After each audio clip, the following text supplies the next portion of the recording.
大家好，欢迎回到本周冯特报，我是各位做的鲁共投资顾问 Porter 老师。影片一开始先跟大家分享一个暖心的小故事。这2天发现我偶尔会玩的手游《逆统战烽火》辱华了，顺便展示一下我的账号在游戏中成立的鲁共者联盟。本周港共政府的国安处突然警告香港民众禁止游玩这款游戏，并说这款手游在宣扬台独港独思想，任何人只要有展示、下载、游玩，以及你在游戏过程中氪金抽卡的话，那就触犯港版国安法。结果这些事我刚好都做了，玩个手游，我现在成为港共政府眼中的罪犯。没想到这年头玩个游戏也能颠覆国家政权，这辱华门槛是越来越容易了。辱了啦，哪次不辱？本来已经有一阵子没玩了，看到这消息啊，吓得我赶紧开起来打一场排位，顺便附上我之前最高的游戏排名。虽然我现在比较少玩，但根据我的游戏经验，这款游戏内容其实也不复杂，就是过任务、看剧情，然后抽卡、培养角色这样。然后因为我阵营选择是台湾，所以我的任务就是要干翻共产党。这是一款以现实世界的背景为基础来发展游玩一个架空的虚拟世界，就这样。而且玩的过程，你要的话也可以选择当红军，不是说只能选台湾或香港等其他阵营。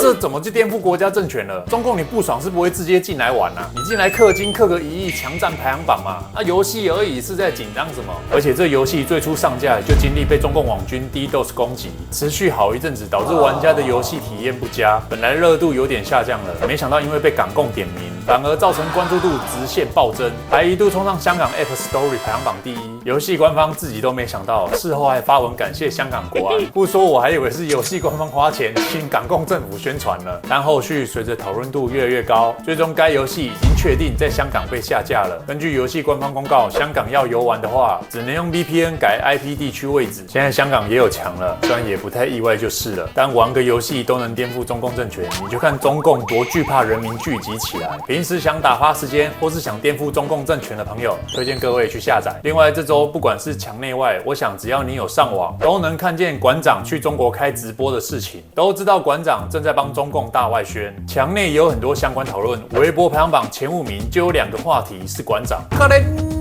哎呀，作为一位台湾人，看到馆长变成现在这个样子，真的觉得很可悲。当年的反共先锋那样敢怒敢言的硬汉形象，曾经鼓舞了许多人，包括我，一起加入支持反共、守护台湾。以前还在反共的馆长，痛批许多舔共人士，结果现在他却活成自己最讨厌的样子，令人不胜唏嘘。虽然馆长的舔共行径很可耻，但现在这个时机点，我觉得想看笑话的可以看，不过不需要把太多关注放在他身上，因为馆长目前所做的事情都是在转移台湾人对大罢免的关注，是在浪费台湾人修正错误的时间。他就已经要 all in 中国了，要当统战样板了，死猪不怕滚水烫，现在骂他也没用。我建议大家改鼓励他去办中国身份证，也呼吁各位翻墙来看的小粉红，还有中共国台办，你们赶快发一张中国身份证给馆长，不然你看馆长过去的政治立场至少跳转3次，难保他未来不会又来这套。不要再让这人跳来跳去了，我们两边看了都不舒服。建议中共官方直接发一张身份证给他，不然目前我看了墙内网友对馆长这人的评价，他们自己也骂翻。其实也没必要那么关注这个台湾神网红吧。我看他的时候，他刚好被枪击，这5、6年里，他起码换了3次阵营，他的表演看看就好，其他属实没必要，别跑来白吃白喝就行。所以他以前说的无所谓了是吗？洗白之旅，我靠，还是别来了，一反一正，流量全开，一个馆长，一个钟明轩，两头的钱都收，典型的墙头草，这不是安排的，我不信，不要骑墙才好，随便滑真的很多啊，而且墙内是有言论审查的，但中共却允许这样的言论存在，我想这说明了连中共也瞧不起馆长，等到这人没利用价值时，就会被切割了。还有看到墙内有人截图直播片段讨论说，有一位中国路人当面问馆长是哪一国人，结果馆长回不出来，下面留言也都在骂，都不敢回答的玩意儿还被各种追捧，真是寒那些老实人的心。不敢正面回答本身就是答案了，他不认为自己是中国人，换了别的城市，这群人不被揍也会被扔鸡蛋，只有魔都没事。他连态都不敢表，跑来大陆干嘛？不可回避的问题，没什么不敢放的。那倒是说啊，什么叫逼你表态？这问题有其他答案吗？所以我说了嘛，建议中共官方赶快发张身份证给馆长，然后公布出来，让台湾这边取消他身份证，将中共你们对内啊可以继续洗说台湾馆长领证回归祖国怀抱，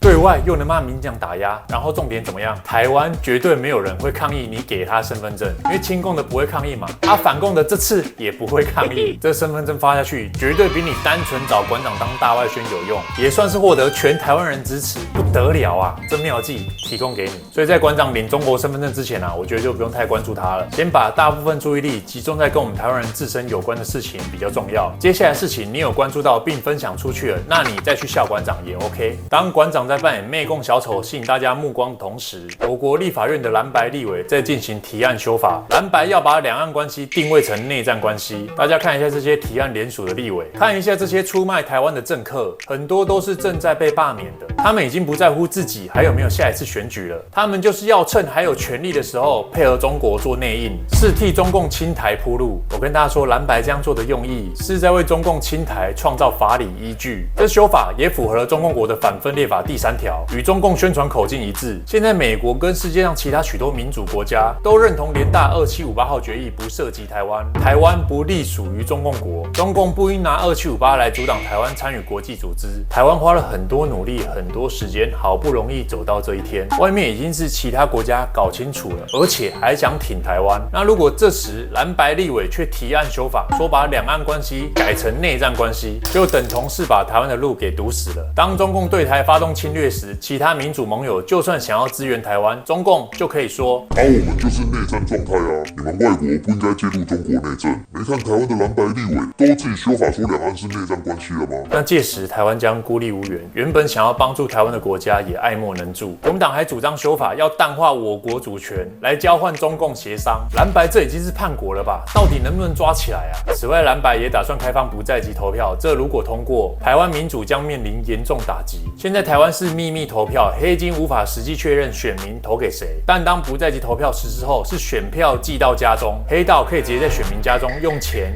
用暴力、用威胁控制投票行为，毫无监督空间。也可能出现伪造不投票者的意愿，冒用其名义申请不在籍投票。现在已经2读了，一旦不在籍投票实施，那开票现场结果不再具有决定性，反而要依赖看不到、难以监督的远端选票，公信力直接崩坏。台湾选举制度经过多年的优化，已成熟稳健，是世界上最难作弊、最透明、有效率的制度之一。目前根本不需要引进不在籍投票制度，而且国民党连罢免联署都会出现亡灵联署了，还能信他们提的不在籍投票吗？韩国前阵子也示范了不在籍投票会出现什么乱象了。抖音上还有疑似来自中国的男性，不止在投票时录影。那如果这样的事情发生在台湾，以后本土派选不赢了，中共能用你台湾人的民主来击败你。所以馆长当小丑的同时，就是在淡化各位对这些事情的关注。如果你本来不知道的，还好你现在知道了，请分享给更多人知道。大罢免活动第3阶段的投票时间，预计是会在7月10号到8月19这之间的周六，7月到8月中的时间记得空出来，不要出国，一起来剿匪。到时大家记得去参加投票，同意罢免，同意罢免国民党，就是同意罢免共产党，就是在捍卫自己身为台湾人的权益。大家加油！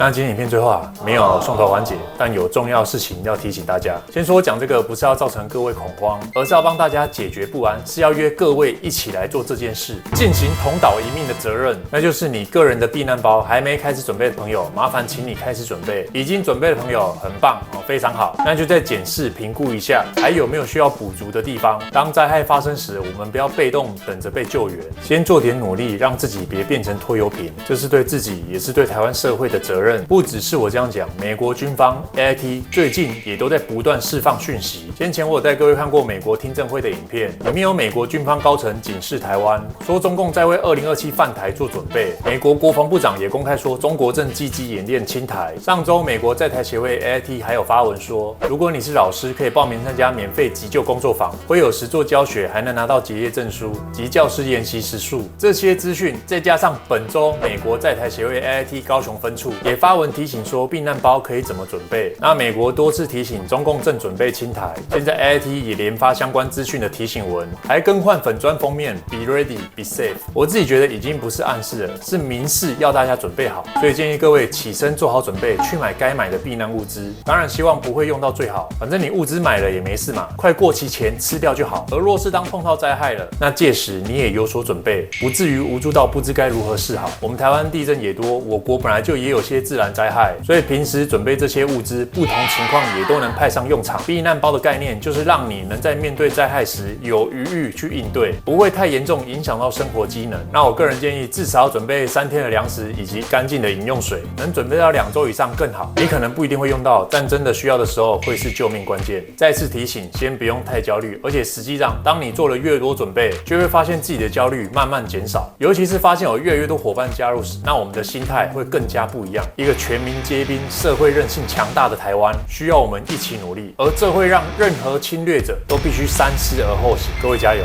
台湾人加油！那今天影片就先聊到这边，喜欢我的影片，请帮我按赞加订阅，也欢迎加入我 YouTube 频道会员支持这个单元。我是波特王，我们下期影片见，拜拜。